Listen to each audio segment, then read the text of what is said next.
Esta nota que queremos hacer en el espacio que tenemos del ciclo, junto a los padres de la iglesia, que nos van dando como la manito, nos van ayudando, nos van marcando el camino, y por eso cuando Ceci mencionamos padres de la iglesia, no podemos menos que recordar que siempre nos acompaña con una gran disponibilidad. Ya está ingresado hace poquitos días que ha asumido como párroco allí en la parroquia del Niño Dios en Carlos Paz, nuestro querido amigo el padre Alejandro Nicola, doctor en patrística, con Ujú. quien ya estamos conversando, y te damos los buenos días, padre. ¿Qué tal, padre? Buen día.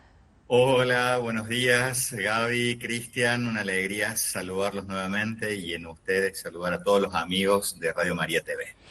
Bueno, cambiando ya de lugar, lo vemos en un lugar distinto. ¿Cómo te ha tomado este cambio, padre Ale? Bueno, ¿Ya estás siempre acomodado?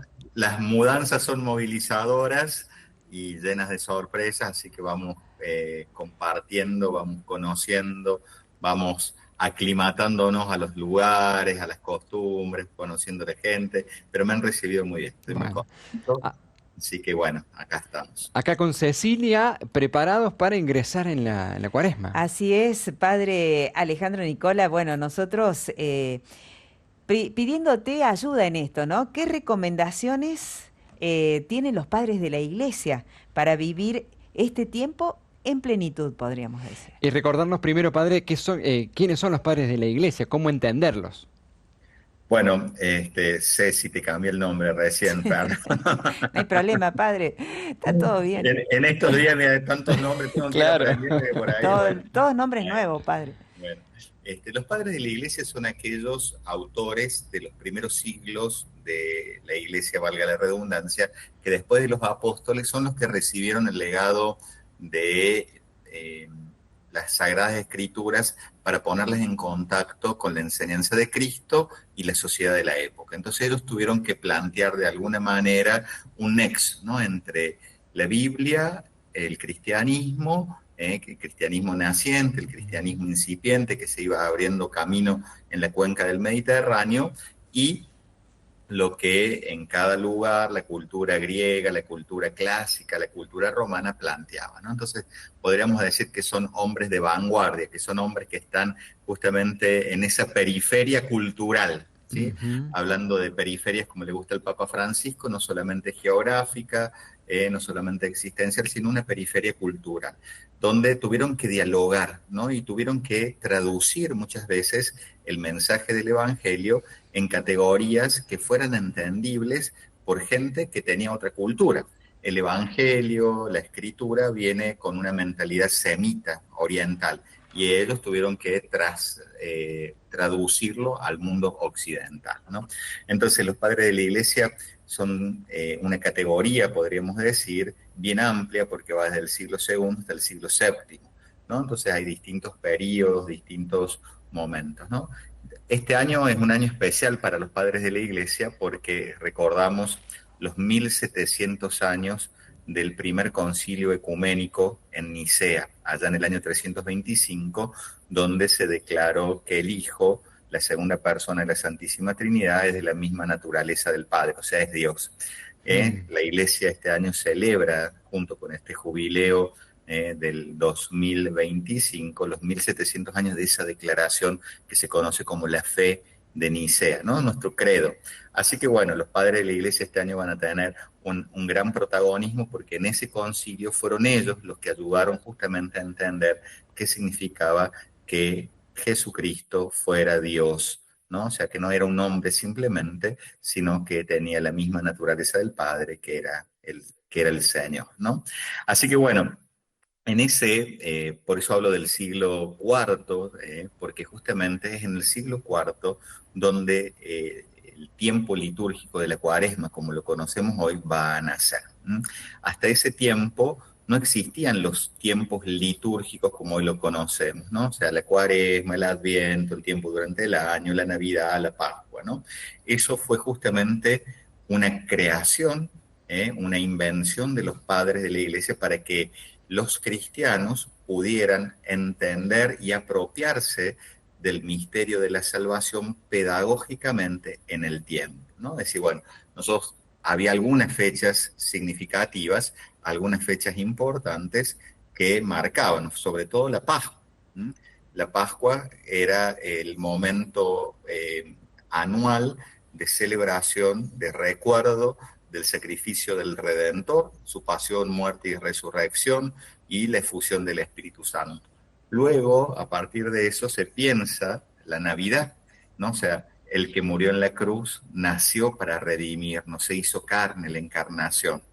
Pero fundamentalmente los padres de la iglesia lo que van a hacer es decir, bueno, ¿qué es lo que está dando vuelta en la cultura, en la sociedad de la época? Y se daban cuenta que se encontraban, y nosotros estamos en este fin de semana largo, celebrando el carnaval, ¿sí? Entonces, el carnaval eran fiestas paganas, fiestas dedicadas a los dioses, sobre todo al dios Baco, al dios del vino, a otros dioses, donde carna vale, todo lo que tiene que ver con la carne, era una fiesta, podríamos decir, con muchos excesos en todos los placeres, ¿sí?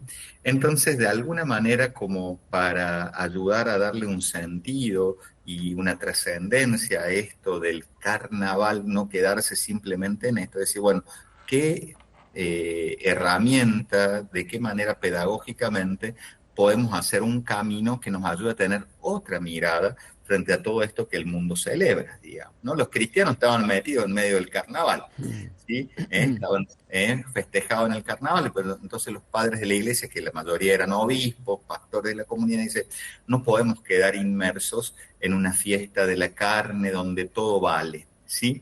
Entonces, a partir de allí, proponen un camino penitencial, un camino de conversión, un camino de renovación que ayudara al corazón de cada uno de los cristianos y de la comunidad cristiana a prepararse para el misterio central de la vida cristiana, que era la Pascua. Entonces surge así el tiempo de la Cuaresma, 40 días de preparación para llegar así a la fiesta de la vigilia pascual. Y que tenía doble sentido, ¿no? O sea, pedir perdón, el arrepentimiento por los pecados personales, pero también tenía como la otra llamadita de atención era todos aquellos que eran paganos, aquellos que no eran cristianos y que querían tener la vida de los cristianos, pudieran hacer un camino. Y entonces empezaba ese camino de preparación para el bautismo, o sea, lo que en la antigüedad se llamaba el catecumenado, ¿no? El tiempo del catecumenado, que por lo general duraba 2 años. Entonces empezaba un miércoles de ceniza, los catecúmenos, los que querían bautizarse, pedían al obispo poder entrar en la iglesia. El obispo los recibía y les decía, bueno, es un tiempo de renovación, hay que prepararse, hagan este camino de preparación. Y así hacían durante 2 años el catecumenado, y cuando se cumplían los 2 años, luego ya eran recibidos oficialmente para hacer distintos signos durante cada semana y llegar hacia la vigilia pascual. Bien. Y los que ya estaban bautizados, era el tiempo de también pararse frente a la puerta de la catedral o de la iglesia principal de cada una de las ciudades y de los pueblos y pedirle al obispo que les perdonara los pecados. Entonces le decía, arrepiéntanse, pónganse ceniza sobre la cabeza, como dice el profeta Isaías, cambien de vida. Y por eso había un cambio en la ropa, ¿no? Había ropa como más sencilla, más austera, con menos colores, como para que externamente se mostrara internamente ese cambio, ¿no? Bueno, ese es un poquito el contexto en el que surge litúrgicamente el tiempo de la Cuaresma, y donde los padres de la iglesia tienen fuertemente este rol de creatividad, ¿sí? ¿Estamos ahí más o menos? Padre, excelente. Hasta ahí vamos. Bueno, realmente cuánto que se desconoce acerca de lo que fue esto de los padres de la iglesia, que con su santidad, su sabiduría, su entendimiento sobre estos temas, fueron disponiendo esto un poquito del ayuno, ¿no? Y de disponer a posteriori del carnaval. este periodo, este tiempo, para poder ya entrar en clima, como quien dice, ¿no? Con la cuaresma. ¿Qué consejos daban para hacer un poquito la penitencia, padre? Fíjate, Ceci, que en ese sentido quería, antes de entrar justamente en lo Sí, de los consejos, por ahí decir, ¿por qué son 40, no? O sea, nosotros sabemos que son 40 días que Jesús estuvo en el desierto, 40 años lo que estuvo el pueblo de Israel por el desierto antes de llegar a la tierra prometida. Y iba a leer un pedacito porque me parece significativo, ¿no? O sea, sí. esto de el simbolismo del número 40. En la carta que escribe San Agustín, una carta 55, dice así, ¿no? Yo pienso que esta vida está figurada con el número 40, porque me parece que en él se expresa lo mismo que en el 10. Son símbolos de la perfección de nuestra bienaventuranza. El mundo está sometido a 4 vientos, consta de 4 elementos y cambia 4 veces al año en 4 estaciones. Ahora bien, 10 veces 4 completan los 40. Si a esto se añade el 10, tenemos los 50, como si dijéramos la recompensa del trabajo y de las privaciones. No en vano se quedó el Señor 40 días después de la resurrección en esta tierra y en esta vida. Después de subir al cielo, interpuso otros 10 días y envió al Espíritu Santo, según lo prometido, en el día perfecto de Pentecostés. Este se celebra después de la resurrección del Señor, porque ya no es figura de trabajo, sino de reposo y alegría. Por eso se interrumpen los ayunos y oramos de pie, otra figura de la resurrección. Eso mismo se observa junto al altar los domingos, y se canta el aleluya para indicar que nuestra actividad futura será alabar a Dios, como está escrito.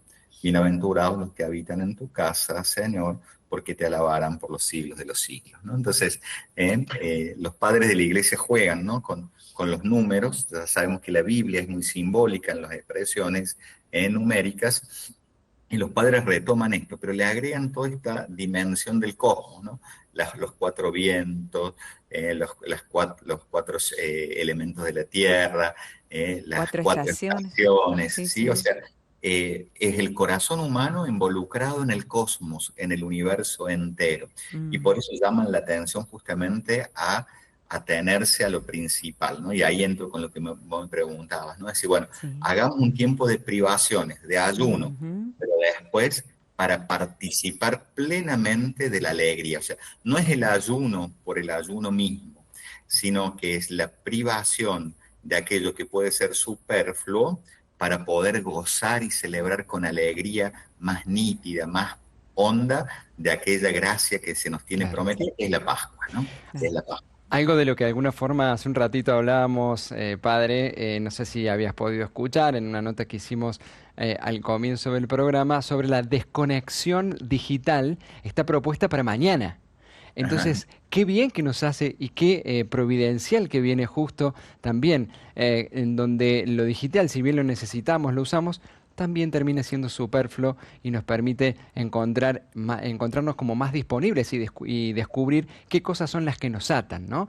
Y estar más disponible para que el Señor comience la obra redentora en este tiempo de Cuaresma en el día de mañana. No la escuché la nota, pero me parece sumamente interesante justamente poder desconectar o cortar estas cosas que por ahí a veces se nos van pegando, nos van llenando, ¿no? Y que nos van haciendo que uno pierda libertad. Si Mm, hay alguna razón de ser de todo este camino cuaresmal, va a ser el ganar en libertad. Pero una libertad y un ayuno y una abstinencia y todos los sacrificios cuaresmales que tiene que estar eh, alimentado, guiado por la misericordia. Eso. Si hay algo que los padres de la iglesia van a señalar es que no es el ayuno por el ayuno mismo, no es la abstinencia por la abstinencia misma, sino que en todo caso para que mi corazón se haga más bueno, para poder crecer en la misericordia. No sé si tenemos tiempo un poquito para leer un pedacito Dale. sobre esto de la misericordia. Dice así, ¿no? El ayuno con la misericordia. Mas nadie crea, esto es de un pedacito de San Gregorio Magno, de sus homilías, ¿no? Dice, mas nadie crea que pueda bastarle la sola abstinencia, ya que el Señor dice por el profeta, ¿Acaso el ayuno que me es grato no consiste más bien en esto? En que partas tu pan con el hambriento, en que recibas en tu casa al pobre y al que no tiene techo, que cuando veas al desnudo lo cubras y no desprecies a tu semejante. El ayuno que Dios aprueba, dice Gregorio Magno, es el que le ofrece una mano misericordiosa, el que se hace por amor al prójimo, el que se condimenta con la piedad. Da al prójimo aquello de que tú te privas, de modo que donde tu carne se mortifica, se alivie la carne del prójimo necesitado. Por eso dice el Señor por el profeta: cuando ayunabas y llorabas, ¿acaso ayunasteis por respeto mío? Y cuando comías y bebías, ¿acaso no lo hacías mirando por ustedes mismos? Come y bebe para, si quien toma para sí, sin atender a los pobres, los alimentos corporales, que son dones que el Creador hace a todos. Ayuna para sí quien no da a los pobres aquello de que se priva por algún tiempo, sino que lo reserva para ofrecerlo después a su vientre, ¿no? Fíjense, ¿no? O sea, Ujú. no es un ayuno por sí mismo, es el ayuno para que lo que yo me prive, a ver, por ejemplo, si yo me vea con, todos los días tengo por costumbre comerme un chocolatín o un alfajor, dice, bueno, hoy no voy a comer este alfajor o este chocolatín, y lo que yo hubiese gastado en ese chocolatín, en ese alfajor, lo voy a reservar para comprar algo o transformarlo en algo, ese dinero, para mi hermano más necesitado. Si me desconecto del celular o de cualquier cosa, el tiempo que yo estaría conectado, viendo lo que sea en las redes, ese tiempo de conexión del que yo me estoy privando, usarlo para visitar a un enfermo, usarlo para estar con alguien que lo necesite. Ese es de alguna manera el sentido propio de estos ejercicios cuaresmales que tienen que ver con el ayuno y la abstinencia. Mi privación para crecer en la misericordia. Si no hay misericordia, si es solamente un ejercicio ascético, es igual que los estoicos. Los estoicos era una, una corriente filosófica que planteaban como el control del cuerpo por el autocontrol nada más. No, o sea, es un control del cuerpo, pero en vistas a Muy la bueno. misericordia, para ayudar al otro, para acercarnos al pobre, al débil, al enfermo, al que está solo. Bien.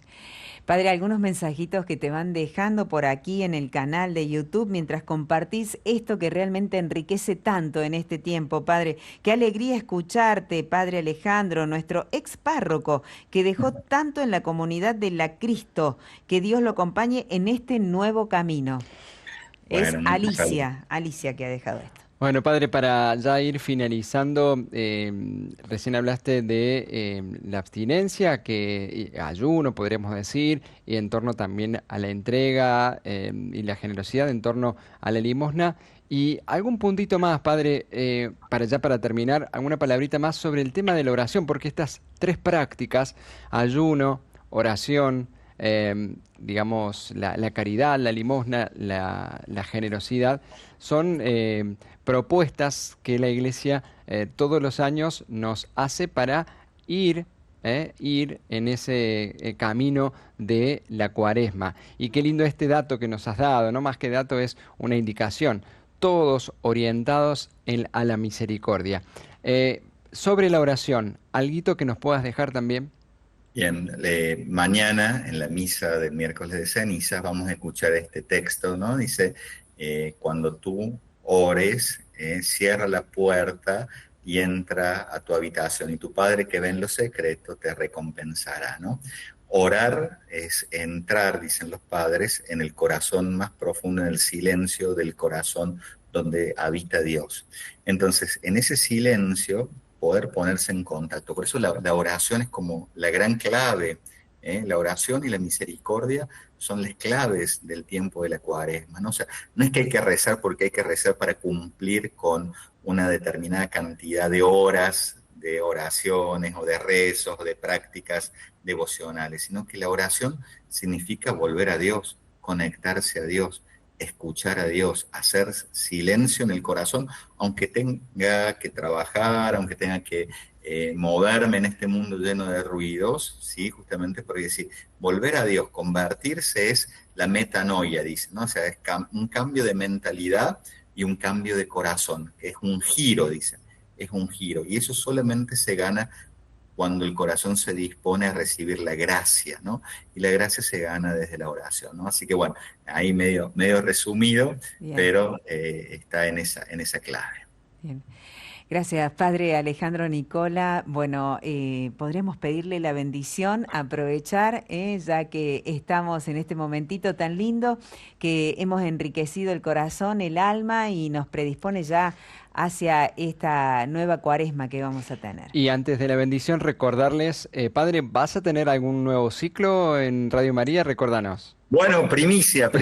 Ah, Si Dios quiere, el próximo 7 de mayo, miércoles 7 de mayo, largamos con un nuevo ciclo este año de Palabras Jóvenes de Grandes Hombres, los miércoles a la noche por Radio María TV, así que ya calculo que lo irán promocionando, pero ahí volvemos este año, porque por ahí se han estado repitiendo algunos de los programas, el año pasado no lo pude hacer, pero bueno, si Dios quiere, y con la paciencia de todos, estaremos ahí nuevamente con este ciclo de los padres. Radio y televisión. claro. Exactamente. Ahora Muy sí. bien, en los dos formatos. Dale. Exactamente. Recibimos Bueno, la bendición.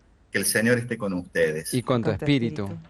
Y que el Señor les regale un corazón dócil para que podamos todos escuchar su llamado a la conversión, para hacerle lugar y crecer en la misericordia y renovar así la gracia de nuestro bautismo en este tiempo de Cuaresma, en el nombre del Padre y del Hijo y del Espíritu Santo. Amén. Abrazo grande, Gracias, Padre. Padre. Muchas gracias y con lo que quieran aquí estamos. Saludos a Dale, todos. gracias. Gracias. Chau, chau.